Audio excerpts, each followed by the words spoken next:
Assalamualaikum warahmatullahi wabarakatuh. Salam sehat sejahtera buat kita semua. Perkenalkan, nama saya Muhammad Totonian Feandri dari kelas MJ 202. Saat ini saya ingin mempresentasikan UTS dari pengantar bisnis dengan berjudul Vending Warteg. Konsepnya sederhana, mari kita akan masuk ke dalam bagiannya. Oke, untuk pertama, konsepnya itu adalah mesin vending mesin yang berupa mesin vending makanan yang di situ menunya adalah menu warteg. Nah, dari sini adalah menjelajahi proposal dari bisnis mesin penjual makanan ini. Yang satu adalah memperkenalkan bisnis mesin penjual makanan otomatis.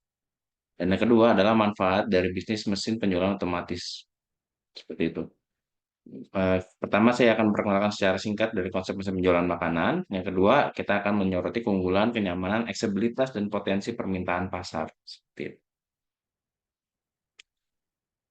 Di wawasan pasar, kita memahami landscape pasar mesin penjual otomatis makanan vending warteg. Itu adalah dari tren pasar, sorry, dari analisis persaingan, dari potensi pertumbuhan. Saat ini tren pasar adalah kita menganalisis dengan memantau tren pasar untuk mengidentifikasi peluang. Saat ini ada di 25%. Target demografinya adalah identifikasi demografi kunci untuk strategi pemasaran yang efektif sebesar 50 sampai 70% dari 25% seperti itu.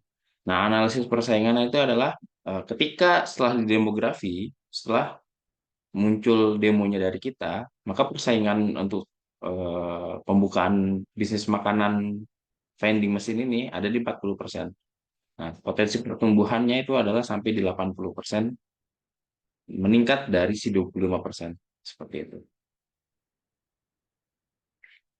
Oke, model bisnisnya adalah membuat model bisnis untuk mesin usaha penjualan makanan. Nah, yang kita sebut saat ini adalah funding warteg adalah dapat dari aliran pendapatan, struktur biaya, strategi penetapan dan harga, rencana operasional. Nah, penjualannya dari mesin penjualan otomatis, satu aliran pendapatnya seperti itu. Dari kemitraan, lalu dengan high traffic, seperti itu. Pendapatan iklan di layar mesin, terus model berlangganan untuk fitur premium, seperti itu. Struktur biaya, biaya yang dikeluarkan adalah biaya perawatan dan penyedokan ulang alat, upah karyawan dan biaya pelatihan, dan utilitas sewa untuk penempatan alat, dan biaya asuransi dan lisensi, seperti itu. Nah, strategi itu penempatan harga, yaitu penempatan harga yang kompetitif berdasarkan analisis pasar. Jadi kita menganalisis berapa sih harga warteg konvensional, atau mungkin tempat makan konvensional warteg yang ada di saat ini beredar di kota-kota atau mungkin di sekitaran kita. Terus kita memberikan diskon untuk pembelian dalam jumlah besar. Otomatis kalau misalkan ada apa namanya pemesanan lebih, kita bisa memberikan diskon. Penempatan harga dinamis selama jam sibuk. Jadi mungkin kita akan memainkan harga di jam-jam struktural, tapi itu hanya opsi. Program loyalitas untuk pelanggan tetap, satu seperti itu. Nah, rencana operasionalnya itu adalah perencanaan dan penentuan rute yang efisien, satu. Terus inspeksi alat secara teratur dan manajemen inventaris. Kedua, setelah itu, ketiganya layanan pelangganan dan dukungan teknis. Keempat adalah riset pasar yang berkelanjutan dengan inovasi produknya. Seperti itu. Lanjut. Nah, yang tadi saya bilang, penawaran produk dan pilihan menu warteg merinci berbagai makanan untuk kepuasan pelanggan. Nah, jadi di sini tuh kita benar-benar menghadirkan menu warteg yang ada di mesin vending. Saat ini mesin vending mungkin terlalu eksklusif, mesin vending makanan, sehingga tidak begitu banyak orang meminati untuk membeli makanan di mesin vending. Karena apa? Terlalu eksklusif, terlalu high price seperti itu. Nah, kita hadirkan pilihan menu warteg di sini karena mindset manusia, mindset orang-orang di Indonesia, menu warteg itu udah menu yang paling murah. Seperti itu. Oke, selanjutnya memanfaatkan teknologi dalam pengoperasian mesin penjualan vending warteg. Itu ada aspek teknologinya dan juga manfaatnya. Satu, integrasi IoT. IoT itu apa? IoT adalah singkatan dari Internet of Things atau Internet untuk segala. Dia adalah sebuah konsep yang mengacu pada jaringan objek fisik yang terhubung ke internet dan paling saling bertukar data tanpa perlu campur tangan manusia seperti itu. Manfaatnya adalah peningkatan efisien personal, terus ada sistem pembayaran tanpa uang tunai, yaitu manfaatnya peningkatan kenyamanan pelanggan, terus perangkat lunak manajemen inventaris, manfaatnya untuk kontrol stok, streamline, data analis untuk meningkatkan pengambilan keputusan seperti itu. Selanjutnya.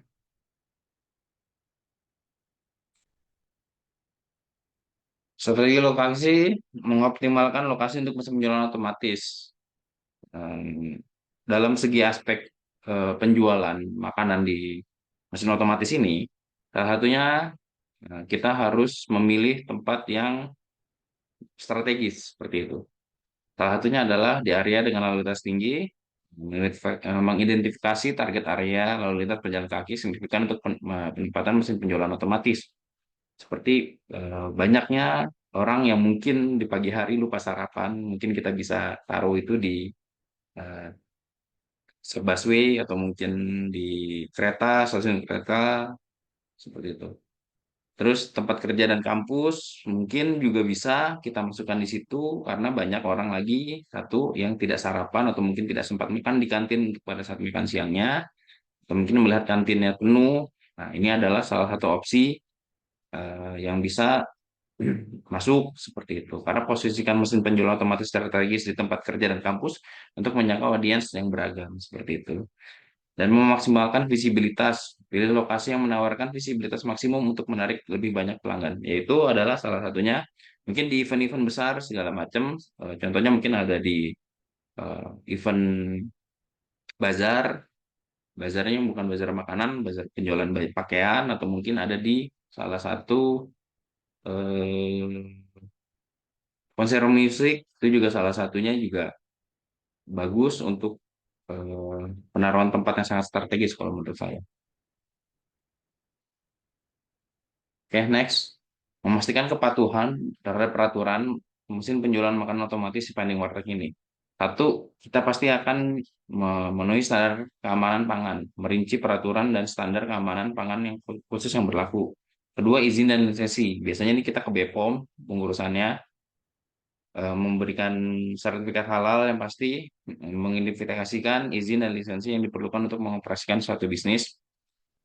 Kedua juga syaratan kepatuhan, menjelaskan persyaratan kepatuhan utama yang harus dipenuhi untuk konsumen seperti itu.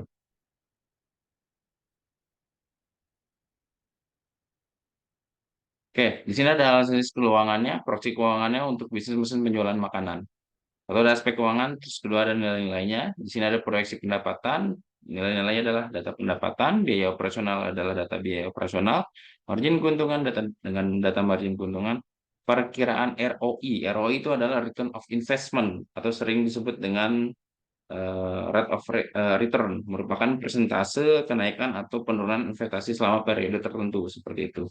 Kita melihat di situ datanya dari data estimasi ROI, analisis balik modal atau mungkin TDP ya seperti itu, data balik modal seperti itu. Strategi pemasaran adalah menyusun rencana pemasaran untuk promosi mesin penjualan vending warteg. Kita mempunyai beragam, satu menerapkan beragam taktik promosi, memanfaatkan campur tangan promosi online, offline untuk meningkatkan audiens yang lebih luas, membangun strategi branding yang kuat, kembangkan identitas merek yang unik untuk membedakan dari pesaing seperti itu. Selanjutnya manfaat kampanye media sosial, memanfaatkan platform sosial untuk terlibat dengan pelanggan dan menciptakan kesadaran merek. Selanjutnya, jalan kemitraan yang strategis, berkolaborasi dengan mitra, utama untuk memperluas jangkauan pasar dan meningkatkan basis pelanggan. Oke, di sini ada rincian rencana operasional, yaitu dari mengembangkan rencana operasional bisnis mesin penjualan makanan otomatis vending warteg. Itu adalah jadwal pemeliharaan, prosedur penyetakan ulang, protokol layanan pelanggan, mekanisme pemantauan kinerja. Kita ada jadwal pemeliharaan pemeriksaan dari yaitu pemeriksaan perawatan rutin untuk memastikan fungsionalitas alat. Terus ada rutinitas perawatan mingguan, inspeksi bulanan dan membersihkan yang mendalam, pembersihan yang mendalam, servis triwulan oleh teknisi yang bersertifikat seperti itu. Terus ada prosedur penyetokan ulang, menetapkan jadwal penyetokan ulang berdasarkan tingkat permintaan dan persediaan, isi kembali 3 kali seminggu atau sesuai kebutuhan, pantau tingkat inventaris setiap hari dan isi kembali selama jam sibuk, dan mengotomatiskan proses restoring berdasarkan data penjualan. Selanjutnya ada protokol layanan pelanggan, memberi dukungan pelanggan 24 jam per 7 hari untuk pertanyaan dan penyelesaian masalah, menawarkan dukungan pelanggan multibahasa melalui telepon dan email. Selanjutnya ada pastikan respon cepat terhadap panggilan layanan kurang dari waktu 1 jam itu penyelesaiannya, serta menerapkan sistem umpan balik untuk perbaikan berkelanjutan. Ini maksudnya kritik dan saran seperti itu. Mekanisme pemantauan kinerja yaitu menerapkan sistem pelacakan untuk memantau penjualan kinerja alat, memanfaatkan teknologi IoT yang tadi saya jelaskan untuk data real time tentang penjualan dan status alat. Selanjutnya ada analisis data untuk mengoptimalkan pemilihan dan penetapan harga produk. Selanjutnya ada hasil laporan kinerja bulanan untuk analisis. Oke, dari evaluasinya, penilaian risiko dari bisnis penjualan makanan otomatis ini adalah risiko keamanan. Risiko keamanannya itu adalah vandalisme, pencurian, pencurian mesin pencurian mesin otomatis ini bisa jadi target vandalisme atau pencurian.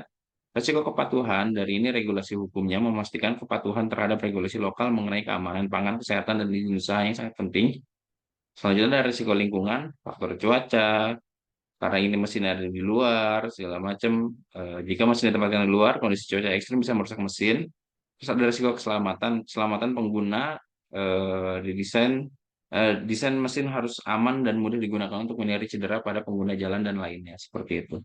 Jadi kita berikan eh, tanda, mungkin tempatnya gelap atau mungkin seperti apa untuk kenyamanan dan keselamatan para pengguna jalan. Gitu. Selanjutnya adalah praktik berkelanjutan, menerapkan praktik berkelanjutan dalam bisnis penjualan makanan. Satu, di sini ada kemasan ramah lingkungan, memanfaatkan bahan makanan yang dapat terurai secara hayati dan dapat didaur ulang untuk pengemasan guna mengurangi dampak lingkungan. Terus ada mesin hemat energi.